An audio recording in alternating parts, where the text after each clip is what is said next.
Welcome to Keeping Score. I'm Rick Horrow. Each week we bring you insights from the playmakers, deal makers, and rule makers in the world of sports. I'll give you my take on some of the items of the week using my 30 years of experience doing deals for teams, leagues, and players in the $750 billion business of sports. Plus, we'll talk with a central figure in the sports world. The views expressed in this podcast are my own and do not represent the views of Reuters. Let's get started. Analytics. The NFL Draft coming to Philadelphia in April, and what separates the contenders from the pretenders in the league, their work with analytics. In golf, this takes the form of systems like ShotLink, which collects and disseminates scoring and statistical data on every shot by every player in real time, and media focusing at data as well. YouTube has its own TV service, which offers dozens of channels, and those collect reams of information on viewers and their viewing patterns. The Sloan MIT Analytics Conference in Boston last week, focusing on all of this and more. It was the 11th annual event with 3,500 attendees, a who's who in the industry from owners to technology leaders. We caught up with Val Ackerman at the conference. She wears many hats, the commissioner of the Big East Conference. She was founding president of the WNBA, past president of USA Basketball that oversees men's and women's Olympic basketball. She also served as the U.S. rep to the International Basketball Federation for 8 years. 1981 graduate of the University of Virginia, law degree from UCLA in 1985, and given the country's desire to be totally immersed in March Madness, Val Ackerman's timing of the interview as the commissioner of the Big East, certainly very important. We caught up with Val at the conference, a lot of perspectives on the entire business of sports.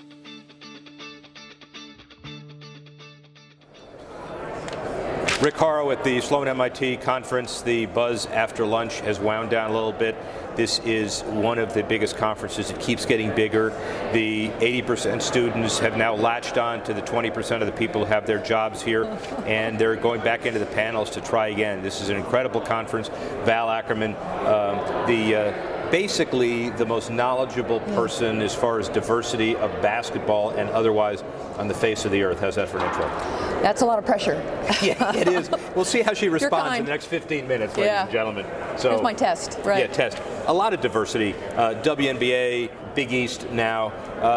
Give us a 30-second elevator speech about your career. Go. Well, thanks. Yeah, okay. So happy to be here with you today, Thank Rick, you. as always. I've been very lucky because I've been able to be involved at a lot of levels of the game of basketball. I started out at the NBA as a staff lawyer, had a chance to work for David Stern for many years, one of the great titans in sports. Had an opportunity to lead the launch of the WNBA in 1997. 20 years, still going strong. It's a great league. Had a chance to serve as the president of USA Basketball, which runs the national team program here in the USA. Spent 8 years on the board of FIBA, the International Basketball Federation, representing the U.S., and now the last almost 4 years, commissioner of the Big East Conference. So it's been a great run. And titans in the industry. I mean, Jerry Colangelo with USA Basketball way before, and David Stern, obviously, and going to UCLA for law school. I guess they had a little basketball program of some repute. They were pretty good, but before I got there, but still a great program. But did you have a chance to spend a little bit of time with John Wooden and learn from him? I did. Actually, I met John Wooden once. It was a great thrill.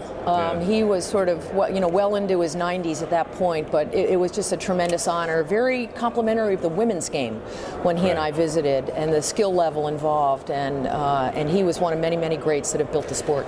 Will you give us some perspective, Val, about the progress the women's game broadly defined has made over the last 10, 15 years, let's say? Well, I'll go a step further, Rick. Really, I'd say in the last 20, since the early 90s, at least in the U.S., we've seen incredible progress. The college game is very vibrant. Girls play basketball in high numbers. WNBA, launched in 97, as I mentioned, has just completed its 20th season last year. And then the USA women's national team won its 6th straight gold medal in Rio.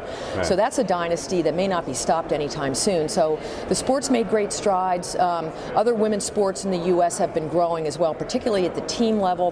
I'd say that was the story of the 90s in the U.S., the growth of women's team sports. And the story of the 2000s? Story of the 2000s is the building up of all of those sports, the continued growth of sports that were smaller 10 years ago, like women's lacrosse, women's volleyball's gaining in the USA, women's ice hockey. I'm hoping someday the NHL could get involved in a bigger way in supporting that sport. And then seeing the growth at the Olympic level. This past Olympics, I believe there were not quite 50%, but getting there of the athletes are female, and Team USA was more than half female. So we're seeing growth globally as well, and now the next challenge, as I see it, is really to get more women in leadership positions in global sports organizations. Talk about that in a second, but let's go back to the grassroots for a second.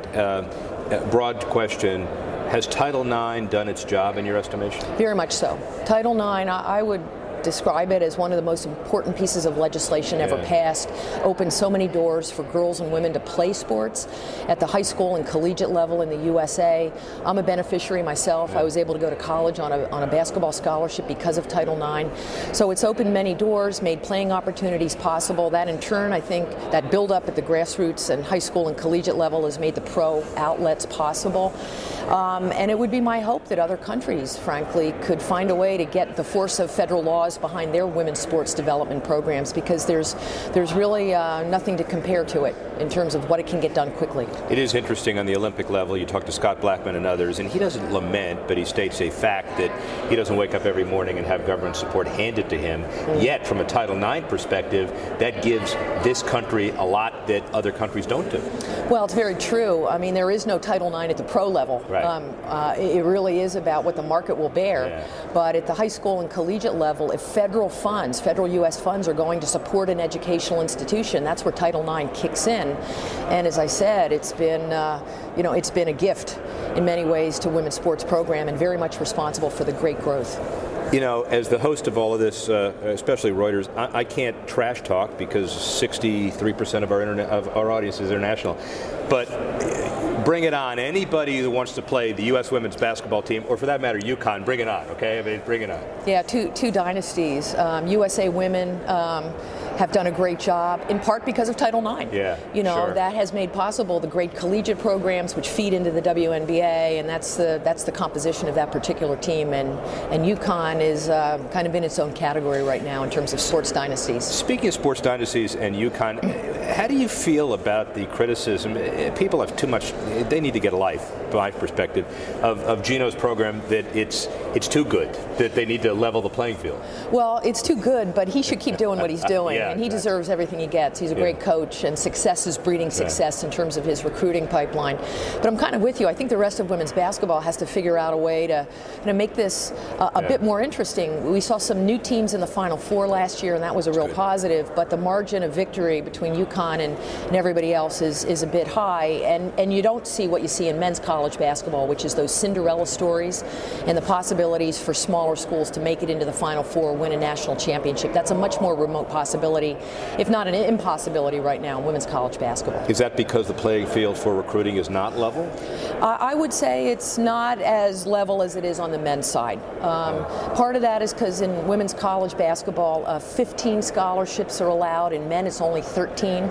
So those extra spots on the bench, if they were kind of spread around a little bit, might be helpful. But again, what's been sort of created and maintained at UConn is very, very special, and it's going to take, I think, something really, special to kind of knock them down. Let's talk WNBA and then the Big East. In WNBA, marvelous progress, anniversary, come and gone. Good hands? You left it in good hands? It's a great league. I mean, the best hands are the NBA's hands. Right. And I'm very happy that David, of course, had this going, and then Adam Silver's picked this up now, and some of the strategic decisions that were made early on, like keeping the league in the summer months when it was less competition, and making sure that vibrant television contract was in place, are still in place for the league. The product, I think, is spectacular, especially compared to what we had early on. It's just gotten better and better every year. And now I think it's just going to be a matter of sort of slow incremental growth like you saw on the NBA side. Building audience, picking up the ratings, trying to raise the star power and wattage of the top players. And you know, I'm very proud to have been associated with it and still have very high hopes about what it can accomplish. If you waved a magic wand for the next owner of the WNBA, is it somebody who has an existing NBA team and needs a summer tenant in his league, or is it somebody that is an entirely new investor that brings women's basketball to a different city than the NBA? Yeah, well, you would hope it could be one or either, or you know, one or both of those. Right. You know, my sense is a guess only because I'm not involved anymore. But if there was an NBA team that wanted to get in on it, they would have done it by now, because the league's been around for 20 years, and that was the launch model. It was only NBA-operated teams. So my guess would be that the growth is going to come from independent ownership who would see value in you know, a great sports property that's on national television, that has a history of great connection with fans, that may reach a separate sponsor base because of the female demographic that supports the WNBA, and wants to get in on this sort of whole story of, you know, continuing story, I think, of empowerment of women. All right, now let's talk about your current job, which I know you're passionate about, because you're passionate about everything that you do and have done. So, Big East, any surprises? Has it worked out as you expected when you took the job? Well, it's been very exciting. I'm coming up on the 4th year of the new, what we call the new Big East, where there was sort of a reconfiguration led by 7 schools from the old conference that was founded, as you know, by Dave Gavitt in 1979, adding on the 3 new schools, not so new anymore, Butler, Creighton, and Xavier, all basketball committed, 100%, 110%. And so we've, you know, I think the track record's been pretty good. We've had a robust number of teams making it into the NCAA tournament. Villanova, of course, one of our schools, won the national championship last year. NCAA Division I basketball, which was incredible. For those of us whose kids went to North Carolina, we don't talk about that. All right, it was a very, I'll tell you, that game, it was literally decided, as you know, at the last second there. Great game for college basketball. And our presidents are happy. They're sort of like each other in terms of their academic records and what they believe in. So, you know, so far so good, and I think the future of the conference continues to be very bright. And so challenges as far as being accepted in the mainstream. I know that there are 350 D1 schools, and it's have we worked out a system where everybody's going to be getting their share long term? How do we deal with it? Well, I will say the NCAA is probably one of the most complex organizations in sports. It's got, as you mentioned, 350 Division I members, and that's D1 only. Right. There's another 750 for D2 and D3 combined. So you're talking about an organization with 1,100 members. And so the governance challenges there are very real. There was a governance restructuring a couple of years ago that kind of reconstituted how the board and the legislative bodies and the committees underneath them were structured and constituted. And so now we're kind of living there. I would say tell you the Big East is in a very good place. What's of note with us is our schools don't sponsor football at the FBS level. Right. And so that's, you know, in college sports, that's the biggest revenue generator among all of the sports is high-level football. We don't have that in the Big East. We're kind of, you know, our engine's being driven by the sport of basketball, so it kind of puts us in a different box on the org chart. But I would say even with that, we're very engaged in the NCAA governance, and you know, we'll see. What time will tell how this group of schools continues to govern itself as it goes into this decade and beyond. Different box, better box, obviously different box. You lose the awareness and the big-time revenue and television if you don't have football.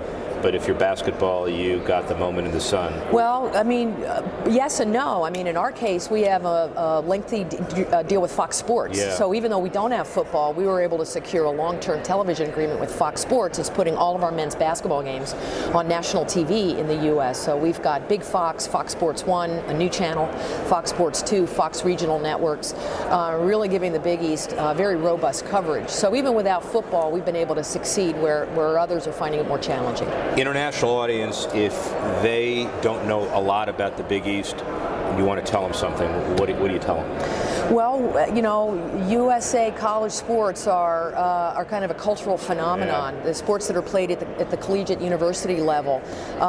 It's a sort of far-flung group of schools that participate. We represent at the Big East 10 of those schools. Our schools are very, very strong in the sport of men's basketball, especially. As I mentioned, Villanova, one of our schools, won the national championship for men's basketball last year. We sponsor 22 sports. And I would describe the Big East as a key player in the NCAA family and universe, but it's a more complex world. And the good news is we're graduating students that are going on to do important things in their postgraduate lives. A couple more. Val Ackerman's management style. You've been through so many different types of organizations.